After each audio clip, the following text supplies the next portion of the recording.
Bacaan hari ini mempunyai pesan yang sangat indah. Ada beberapa yang bisa kita pelajari, tetapi saya hanya akan mengutip beberapa saja untuk bisa menjadi bekal bagi kita, menjadi kekuatan bagi kita menjalani hidup kita sehari-hari. Yang pertama, Yesus mampu dan mau menyembuhkan penyakit-penyakit kita dan mengampuni dosa-dosa kita. Yesus berkuasa mengampuni dosa. Kuasa itu sebetulnya secara tidak langsung mengatakan bahwa Yesus juga mempunyai kuasa ilahi. Dan yang mendengar kemudian mengerti bahwa Yesus adalah Allah sendiri, Allah yang menjadi manusia, karena mempunyai kuasa mengampuni dari dirinya sendiri. Itu kabar gembiranya. Maka kalau kita mengalami kejatuhan dalam dosa, untuk mendapatkan pengampunan, kita pergi kepada Tuhan, memohon ampun kepadanya, dan Tuhan punya kuasa mengampuni. Tuhan juga senang mengampuni, karena Tuhan tidak mau kita terus-menerus terbelenggu di dalam dosa. Yang penting kita percaya kepada kuasa pengampunan Tuhan itu, dan kuasanya itu bisa membantu kita untuk tidak jatuh lagi di dalam dosa. Disitulah peranan kita, percaya pada kuasa pengampunan dan kemudian berjuang bersama Tuhan untuk tidak berdosa lagi. Itu pesan yang pertama. Pesan yang kedua adalah bahwa iman kita itu berguna bagi orang lain. Di dalam teks yang kita dengar hari ini, kita mengerti dengan jelas. Ketika 4 orang itu menggotong orang yang lumpuh itu dan kemudian menurunkan dari atap yang sudah dibongkar, itu menandakan kepercayaan dan iman. Dan di situ ada kata-kata yang menarik yang merupakan kesimpulan yang bisa membantu kita menyadari bahwa iman kita berguna bagi orang lain. Dikatakan begini, melihat iman mereka. Jadi yang dilihat oleh Tuhan Yesus bukan hanya iman orang lumpuh itu, tetapi iman mereka plural, bukan hanya singular satu. Itu juga yang berarti yang dilihat adalah iman yang menggotong mereka juga. 4 orang yang menggotong si lumpuh itu juga diperhitungkan oleh Tuhan. Jadi kalau Tuhan bertindak menyembuhkan si lumpuh, karena Tuhan melihat iman mereka. Nah, di sini penting supaya kita menyadari bahwa iman kita juga bisa membantu orang lain, menyelamatkan orang lain.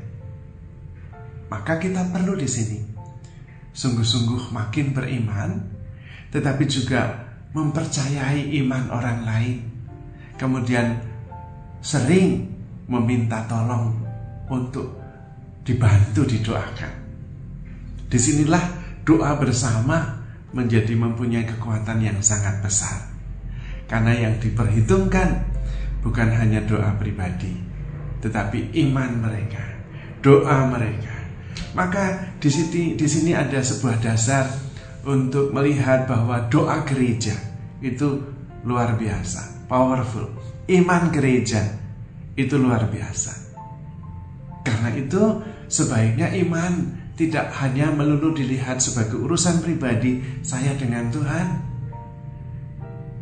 Dan itu memang sebuah kekeliruan, sebuah usaha atau jalan yang tidak tepat, yang disebut dengan privatisasi iman.